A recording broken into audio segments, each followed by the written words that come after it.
जीव कभी भी विनाश को प्राप्त नहीं हो सकता है, ये पर्याय विनाशशील है। तो उसी प्रकार यहाँ पर इतना सूक्ष्म विषय है कर्म सिद्धांत, एक समय में आश्रव होता है। समय का अर्थ बताओ महाराज। समय का इसलिए तो कहना चाह रहा हूं, समय के 3 अर्थ हैं। एक ही शब्द है समय। समय का अर्थ काल होता है, समय का अर्थ आगम होता है, और समय का अर्थ आत्मा होती है। हाँ, पढ़ लो थोड़ा सा। हाँ। समय अर्थात आगम, और आगम में जो वर्णन आया है उसका सारभूत जो होता है वह समय सार माना जाता है। ग्रंथ पढ़ा होगा आपने, समय सार का अर्थ क्या है? संसार में अनंतानंत जीव हैं और अपने अपने कर्म के अधीन होकर के परिभ्रमण कर रहे हैं और अन्यान्य पदार्थों के साथ अपने आप का संबंध स्थापित करते हैं, इसलिए वो सब प्रयोजन नहीं है।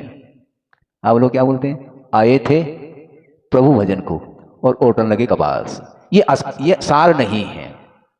थोड़ा सा भी समय मिला नहीं, व्यर्थ की चर्चा में संसार प्राणी डूब जाता है, सार्थकता नहीं है उसकी। बोलो किंतु सार्थक बोलो, साधना सुकम नहीं, ऐसा कहा गुरुदेव ने। सार्थक बोलो, निरर्थक नहीं, क्योंकि उसके माध्यम से कोई भी प्रयोजन सिद्ध नहीं होने वाला है। तो इसलिए समय एक शब्द है, उसके 3 अर्थ मिल रहे हैं। समय अर्थात काल, और काल की इकाई समय है। और आपकी जो आंखों के जो पलक हैं वह झपकती हैं, उस झपकने में जितना काल लग जाता है उसको निमेष बोलते हैं। उसको क्या बोलते हैं? निमेष बोलते हैं। और उस निमेष में असंख्यात समय गुजर जाते हैं, ये ध्यान रखो। तो समय कितना सूक्ष्म होगा।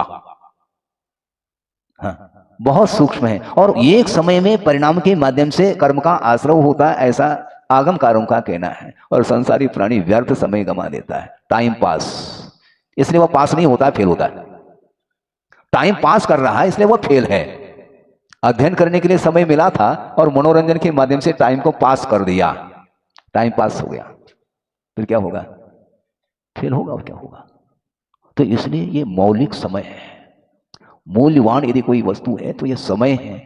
एक समय में जो कर्मों का आश्रव होता है अज्ञान दशा में, उन्हीं कर्मों की निर्जना ज्ञानी लोग एक समय में करते हैं।